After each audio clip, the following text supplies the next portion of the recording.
पौड़ी में स्वास्थ्य मंत्री डॉक्टर धन सिंह रावत ने प्रेक्षागृह सभागार में जूनियर हाई स्कूल शिक्षक संघ के द्वारा आयोजित जनपदीय अधिवेशन कार्यक्रम में बतौर मुख्य अतिथि शिरकत की। इसके बाद उन्होंने जिला मुख्यालय पौड़ी स्थित सभागार में श्रीनगर विधानसभा क्षेत्र के विकास कार्यों और विधायक निधि की समीक्षा बैठक की। बैठक में स्वास्थ्य विभाग, शिक्षा, पंचायती राज, सिंचाई, पेयजल, लोक निर्माण विभाग के अधिकारियों ने शिरकत की। आज श्रीनगर विधानसभा में जो भी विकास काम मुख्यमंत्री की घोषणाएं हैं, हमारे क्षेत्र में जो भी काम होते हैं, आज उनकी समीक्षा बैठक हुई और हर गांव को सड़क से हमने जोड़ दिया है। अब सड़कों का डामरीकरण पे हमारा पूरा ध्यान है। हर गांव में हम एक पुस्तकालय भी खोल रहे हैं। जो हमारा खिरसू डिग्री कॉलेज है, उसका भूमि का भी निस्तारण होना है जल्दी, ताकि डिग्री कॉलेज की बिल्डिंग शुरू हो जाए। बाकी मनरेगा के काम है, जल निगम, जल संस्थान, पेयजल की व्यवस्था है, NIT का काम शुरू होना है। तो आज काफ़ी चीज़ों पर डिस्कस हुआ है और मैं कह सकता हूँ कि हम विकास के सारे पायदान जो हो सकते हैं करें। देहरादून में मेयर सुनील उनियाल गामा के द्वारा स्वास्तिक के निशान के ऊपर गाड़ी चढ़ाए जाने को लेकर आम आदमी पार्टी ने इस पर सवाल उठाए हैं। आपकी नेता उमा सिसोदिया ने मेयर पर आरोप लगाते हुए कहा है कि जिस कार्य की शुरुआत मेयर ने पूजा के बाद स्वास्तिक का चिन्ह सड़क पर लगाकर की, उसके बाद स्वास्तिक के चिन्ह के ऊपर मेयर और नगर निगम की गाड़ियां दौड़ने लगी, जो कि हिंदुओं की आस्था पर एक गहरी चोट है। वहीं पार्टी के वरिष्ठ नेता रविंद्र आनंद ने भी सड़क पर स्वास्तिक का निशान बनाया जाना हिंदू धर्म का अपमान बताया और साथ ही इसके लिए माफी मांगने की भी मांग की। रोड पर आप देख सकते हैं कि नगर निगम द्वारा, महापौर के द्वारा, सुनील उनियाल गामा जी जो मेयर साहब हैं उनके द्वारा यहाँ पर एक स्वास्तिक बनवाया गया। मैं अपने सहयोगी से कहूँगा जरा इसको दिखाएंगे। और इस स्वास्तिक पर यहाँ पूजा की गई। ये सड़क का किनारा है, यहाँ से लोग निकल रहे हैं, यहाँ गंदगी है और आप कूड़ा भी देख सकते हैं और इस पर बॉब कट चढ़ाई गई है। जब हम यहाँ पहुँचे तो हमने इसको रुकवाया और इस प्रकार का जो ये कुकृत्य महापौर जी के द्वारा किया गया है, ये बिल्कुल गलत है। सनातन धर्म का जो प्रतीक चिन्ह है स्वास्तिक, उसको सड़क पर इस प्रकार बनाना, और चूँकि यहाँ पे जानवर भी निकलते हैं, बहुत सारी यहाँ गंदगी होती है और आप देख सकते हैं कि किस प्रकार से इसको किया गया है। हम इसकी कठोर शब्दों में निंदा करते हैं। इसके लिए महापौर जी को इसका जरूर इस पर माफ़ी मांगनी चाहिए, जिससे धार्मिक भावनाओं को ठेस ना पहुँचे। आज जिस तरह से नगर निगम देहरादून के महापौर उनियाल गामा जी ने जो हरकत यहाँ पर करी है, जिस तरह से स्वास्तिक का निशान सड़क पर बना दिया गया, हम हिंदुओं की जो आस्था है उस पर एक बड़ा कुठाराघात है। इतनी गंदगी में जहाँ पर कि लोग बैठना भी पसंद ना करें और जहाँ पर लोग लघुशंका के लिए आते हैं, कुत्ते यहाँ पर घूमते हैं, उस गंदी जगह पर स्वास्तिक का निशान बनाना और उस स्वास्तिक के निशान के ऊपर जिस तरीके से बॉब कैट नगर निगम की जो है ऊपर से गुजरी है, ये गलत है। गामा जी को इस कुकृत्य के लिए माफ़ी मांगनी चाहिए और जो घनघोर लापरवाही हम हिंदुओं के ऊपर जो कुठाराघात जो किया गया हमारी आस्था पर, उसके लिए गामा जी को माफ़ी मांगनी चाहिए। यूपी के कैबिनेट मंत्री डॉक्टर संजय कुमार निषाद अपने 3 दिवसीय दौरे पर उत्तराखंड पहुंचे हैं। उन्होंने अपने दौरे की जानकारी देते हुए बताया कि विधानसभा चुनाव 2022 में निषाद पार्टी की भूमिका और आगामी चुनाव की रणनीति को लेकर वो पार्टी के कार्यकर्ताओं के साथ बैठक करेंगे।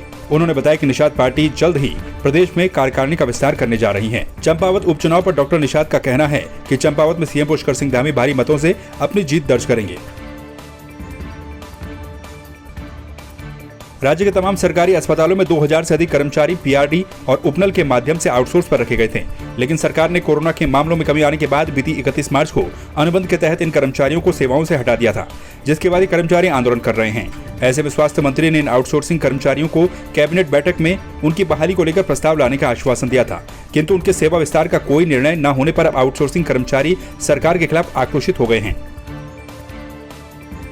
अभी तो मतलब ऐसा हो गया कल से कि कल रात से नींद भी नहीं आ रही, हम लोग यहीं पे बैठे रहे। अभी कुछ भी समझ नहीं आ रहा है क्या करें, क्योंकि हमारी सारी आस हमारे जो स्वास्थ्य मंत्री है धन सिंह रावत सर, उन्होंने हमें डे 1 से बोला है कि आश्वासन दिया है कि आपका मुद्दा लाया जाएगा। आपको जैसे याद भी है कि उन्होंने बोला था कि 6 महीने का सेवा विस्तार दिया गया है, लेकिन उसमें भी सर अभी तक कोई कार्रवाई नहीं हुई है। उस दिन हमने CM आवास जब कूच किया था, मेरे खुद के हाथ में चोट आई थी। मैं 10-12 दिन की थेरेपी के बाद यहाँ ज्वाइन किया है मैंने खुद से। एक अभी भी हमारी एक मेरी साथी ऐसी है जो प्रेग्नेंट थी और वो अभी अभी वो बेड रेस्ट पे है, अभी तक भी वो स्वस्थ होकर वापस नहीं आ पाई है।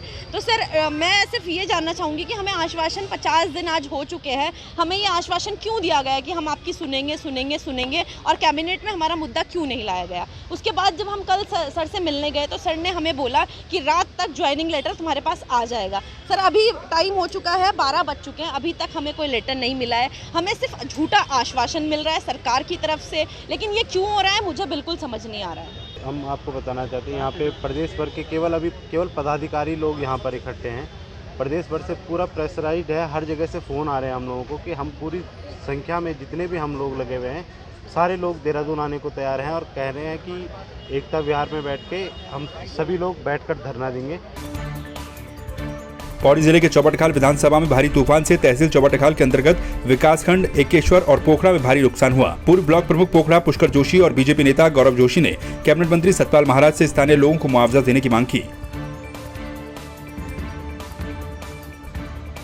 पूरी गिर रही है, फिर हम बाहर आए और तब देखा कि पूरी छत ही चलेगी नीचे। दादी को आवाज़ दी हमने, तो दादी को आवाज़ दी तो दादी तो बस से मरी वहाँ से।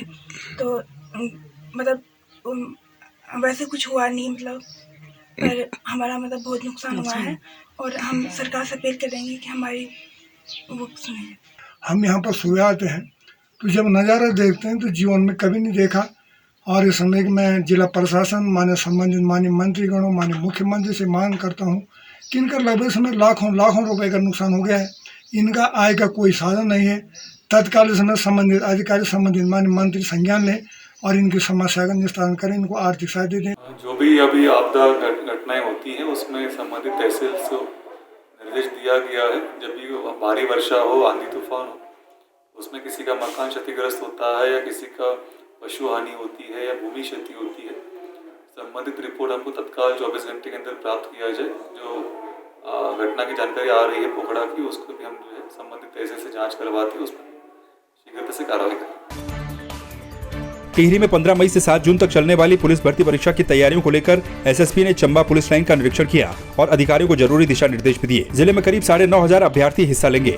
15 मई को सुबह 7:30 बजे से चंबा पुलिस लाइन में प्रत्येक दिन 400 अभ्यर्थी प्रतिभाग करेंगे। एसएसपी का कहना है कि पुलिस भर्ती परीक्षा का फिजिकल चंबा पुलिस लाइन में ही होगा। मई से शुरू हो रही है और 7 जून तक हमारे जनपद में चलेगी है और लगभग 9,500 इसमें अभ्यर्थी जो हैं प्रतिभाग कर रहे हैं और प्रत्येक दिवस इसमें 400 लोगों का नापजोक और उसके बाद जो शारीरिक दक्षता परीक्षा है, फिजिकल एग्जामिनेशन, वो होगा। और जिसमें कि 400 में इसमें पुरुष अभ्यर्थी भी हैं, महिला अभ्यर्थी भी हैं और इसकी समस्त तैयारियां पूर्ण कर ली गई हैं और 15 तारीख को सुबह 7:30 बजे से यहाँ पे ये शुरू हो रहा है। पिथौरागढ़ राजकीय स्नातकोत्तर महाविद्यालय में 2 विषयों की परीक्षा एक ही दिन एक ही समय पर कराए जाने का मामला सामने आया है। द्वितीय वर्ष की छात्रा ऋषिका चंद्र का कहना है कि उनकी शिक्षा शास्त्र और समाज शास्त्र के विषय की परीक्षा 25 मई को एक ही समय पर निर्धारित की गई है, जिस पर छात्रा ने जब महाविद्यालय के परीक्षा विभाग से संपर्क किया तो विभाग ने बेतुकी सलाह देते हुए छात्रा को एक प्रश्न पत्र छोड़ने की बात कही। छात्रा महाविद्यालय प्रशासन से परीक्षा की तिथि में बदलाव करने की गुहार लगा रही है। मैं द्वितीय वर्ष की छात्रा हूँ और मेरे 2 पेपर एक साथ हो रहे हैं, तो मैंने इसकी शिकायत टीचर के पास करने गई तो टीचर ने बोला कि या फिर सब्जेक्ट चेंज करना पड़ेगा या फिर आपको मतलब बैग भरना पड़ेगा, तो ये सब बोला गया। तो अब मैं उस सब्जेक्ट में पेपर नहीं दे सकती जो मैंने पढ़ाई नहीं है और मैंने बाकी के सारे सब्जेक्ट की क्लास अटेंड कर रखी है। शिक्षा शास्त्र और समाज शास्त्र की मेरी दोनों है, तो मैम बोल रही कि वो एक ही बैच के सब्जेक्ट हैं तो हम इसमें कुछ नहीं कर सकते, तो अब तुम्हें बैग देना पड़ेगा या फिर सब्जेक्ट चेंज करो। तो मैं अभी उसकी प्रिपरेशन नहीं कर सकती, तो मैंने पढ़ाई नहीं है वो मैं कैसे लिख सकती हूँ, तो फिर उसी बारे में। शुक्रवार देर रात को रामनगर आमडंडा रोड पर तेज आंधी बारिश के चलते एक बाइक पर विशालकाय पेड़ गिरने से 3 लोग इसकी चपेट में आ गए। हादसे की सूचना के बाद स्थानीय पुलिस ने पीड़ितों को अस्पताल में उपचार के लिए पहुंचाया, जहां पर डॉक्टर ने एक व्यक्ति को मृत घोषित कर दिया और बाकी 2 गंभीर रूप से घायल हैं। कल ये देवी आपदा में पेड़ गिरने की वजह से बाइक सवार धीरज और उनके साथ में शुभम थे, तो एक्सीडेंट देवी आपदा के चलते हो गया था। तो उसमें जो है जो धीरज हैं उनकी मृत्यु हो गई है और जो शुभम है वो घायल है, इनका उपचार चल रहा है यहाँ पे गवर्नमेंट हॉस्पिटल में। तो इसमें हम लोगों ने रिपोर्ट तैयार कर ली है और P20 भी अभी भरा जा चुका है और देवी आपदा जो राहत के मानकों के अंतर्गत जो भी सहायता है इनको यथाशीघ्र उपलब्ध करा दी जाएगी। और ये बच्चा मेरा ढोल बजाने में गया था बुकिन में, एक लड़के के साथ 3 लड़के गए थे। ये 3 में से मेरा ये तीनों आते समय इनका एक्सीडेंट हुआ है अभी आंधी के उससे। हाँ, उससे हुआ है मेरे बच्चे का। मेरे बच्चे के बहुत घायल है और एक जो आगे बैठा था वो उसकी मृत्यु हो गई है। शुक्रवार सुबह 6 बजे थाना मुनि किरेती के अंतर्गत गंगा नदी के किनारे बीटल आश्रम के पास एक व्यक्ति की पुलिस को टापू में फंसे होने की सूचना मिली, जिस पर तत्काल जल पुलिस मुनि किरेती टीम ने राफ्ट की सहायता से रेस्क्यू किया। 12 मई की शाम को तेज आंधी तूफान के कारण व्यक्ति गंगा नदी के तेज बहाव में फंस गया था और बहते हुए नदी के किनारे पड़े पेड़ की सहायता से एक टापू पर पहुँच गया। मैं कल रात को वहाँ पे बैठा था, वहाँ पे नदी के किनारे, तभी वो जोर से अंधड़ आया, बारिश आई और उसके दौरान क्या हुआ, मेरा पैर फिसल गया, जिसकी वजह से मैं नदी में बह गया। मुझे तैरना आ रहा था, इसकी वजह से मैं थोड़ा कोशिश करके किनारे से लग गया। वहाँ पे एक पत्थर पे चट्टान पे बैठकर मैंने पूरी रात बिताई। सुबह मैंने जैसे ही मुझे पता चला, मैंने आसपास लोगों से कांटेक्ट करा, उन्होंने जल पुलिस को कॉल करा और जल पुलिस की पूरी टीम आई और बहुत ही अपेक्षित तरीके से और पूरे सहयोग के साथ उन्होंने मेरे को वहाँ से रेस्क्यू किया और उसके बाद भी मेरी काफ़ी मदद की और मैं काफ़ी कंफर्टेबल फील करता हूँ। Thank you so much.